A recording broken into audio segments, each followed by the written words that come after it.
Assalamu alaikum everyone. Today's vocabulary words are, so let's try to memorize by using these words in routine sentences. The first one is naive.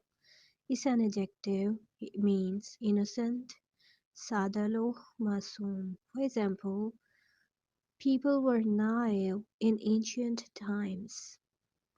And next is nap. It's a noun. It means a short sleep. Um, I wanna take a nap.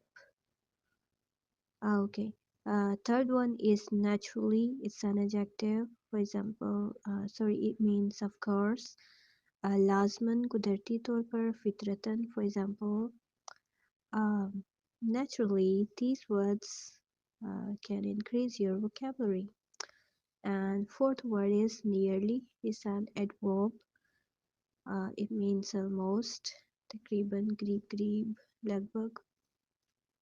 For example, the bus on road was nearly safe from accident.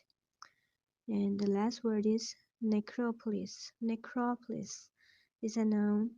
It means a graveyard, kabristan. Whenever you pass by a necropolis, you may recite Surah Fatiha.